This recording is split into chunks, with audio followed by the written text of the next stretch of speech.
From wherever we are, we acknowledge the traditional custodians of country throughout Australia, recognising their continuing connection to this land, its waterways, the stars in the skies since time immemorial. We pay our respects to the elders, knowledge holders, and to all the generations of First Nations peoples who have nurtured their unceded sovereign lands for over 80,000 years and continue to do so today.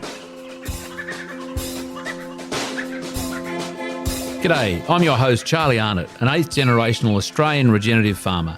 And in this podcast series, I'll be diving deep and exploring my guests' unique perspectives on the world so you can apply their experience and knowledge to cultivate your own transition to a more regenerative way of life.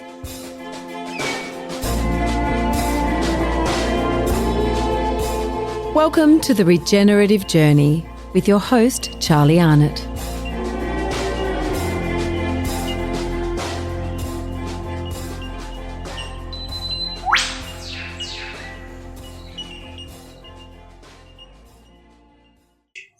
Welcome to the Regenerative Journey. That's the name of the podcast. And welcome to Fat Pig Farm. Welcome to, is this your first time in Australia? No. My uncle lives in Melbourne, so I've been quite a few times. Oh, nice. And you got here sort of latish yesterday, so I won't quiz you on too many of yesterday's guests. But I'll be making it up. You will. So I want to just, before we get into what you do, I just want to see what your thoughts have been so far for Grounded, which is kind of a sister show with Groundswell, which you've probably been to. You've really presented at? Really good family friends and spoken a couple of times, yeah. Great. Yeah, I'm going to get there one day. Terry, who you just met, yeah. I think Terry has spoken there. Or Charlie Massey, one of his pioneering buddies. So tell me, is there anyone you've seen, listened to presentations yesterday afternoon or this morning that's really struck you and gone, oh, that's amazing, that's great, that's nugget of gold I'm going to take home? Yeah, two real powerhouse women earlier, Helen, and the other Aussie girl who had both written books about farmers' wives from totally different angles. Rachel, exactly, there we go. She is a treasure. She's a real treasure. And the two of them are so different, but actually interacting incredible, but all around food. So taking it away from farming and looking at food and like just encompassing the whole thing, just totally mega. I was blown totally blown away. And then just to talk now on abattoirs, just such a similar problem in the UK, and I think even more of a bigger problem here. Shutting of the abattoirs, and just actually solutions on farm slaughtering, those ideas. And I think I could definitely take something home.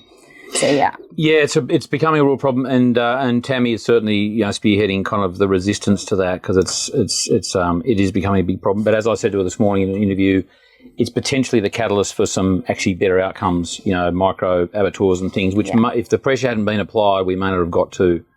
Yeah, I think it's moving the money away from the big players as well and giving more control to the farmer, which I think we need in the UK as well. So, it's super exciting what they're doing. Now, talk about the UK. Tell us what you're doing in the UK, because you've even won some awards, or at least one award, hey? Yeah, a long time, well, I say 3 years ago, I won Dairy Farmer Women of the Year, awesome. Which, just for my work in the community, having a lot of school kids on farm, apprentices on farm, and trying to inspire the next generation. So about 400 cows at home milking, organic dairy, supplying a big co-op, European co-op called Arla, which some of you might have heard of. Lurpak is one of their big brands. And we've first generation, been going about 11 years, not family farm at all. Not from farming. My mum was a vet, but apart from that, I'm very much, not from farming. Start from scratch. Yeah, total start from scratch, And what sort of practices are you currently doing? Have you been? Is it been evolving over the last 11 years in terms of changing your practices and doing potentially a better job or quality, quantity, whatever? Totally. And we started very what we call like conventional organic. So like textbook organic, just basically farming without chemicals. And actually that doesn't really work because the land's like quite hungry. So you need to treat it a little bit differently. Longer grazes, longer periods between grazes, loads of composting. Like we do a lot of composting. My husband's soil obsessed. So we're just, valuing the soil a lot more in our system.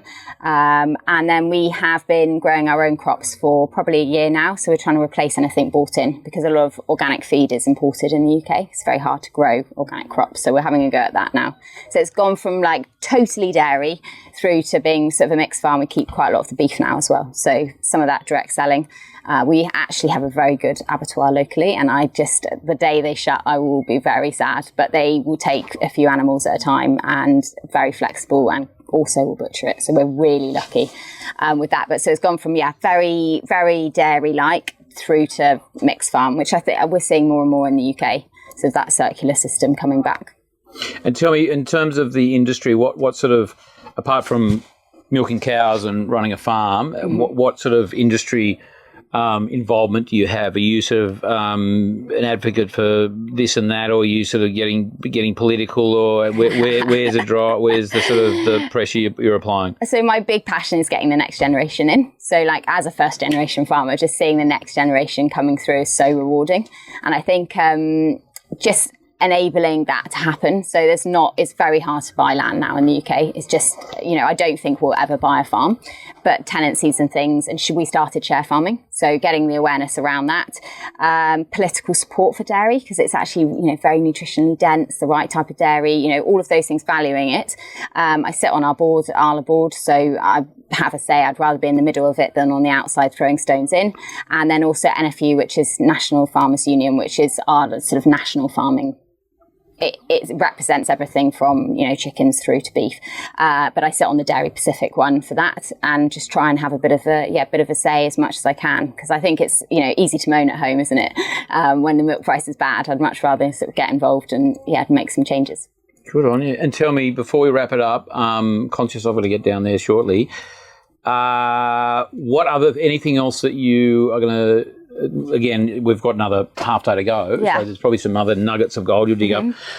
Anything that you think, I'm going to make a phone call to someone or look up at a website or read a book that you picked up this morning, or something you go, I'm going to action essentially, as part of your takeaways from here, the last... Yeah, I think the big things I'm going to focus on is eating at home with my family. I think there's that really good saying, isn't there? If you want to make change in the world, go home and love your family. And I think we do a lot of eating together, but maybe prioritizing that more and more, and maybe growing some veg.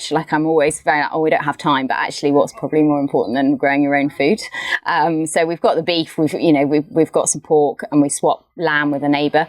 But the veg bit is the bit I struggle with. So maybe, or maybe finding someone local that's doing a good job of it. So that kind of thing, eating around the table, and just the conversations you have at that table. It's not just about the food, it's the conversations with your family. So I think that is going to be my big take home from one of the talks this morning, is just go home and enjoy your family, and everything else falls in place. And I imagine that conversation about eating at home and sort of the ritual of that and the enjoyment and the gratitude is probably not what happens around a board table at some of these large industry sort of associations, right? Yeah. I mean, it can get quite hot-headed in there. There's a lot of personalities in a room. And I think when it's a big board, it can be difficult for everyone to be heard. But I think you have to keep showing up at these things and having a place at the table. And I'm doing a Nuffield Farming Scholarship at the moment, which... You are too. Yeah, what's your topic?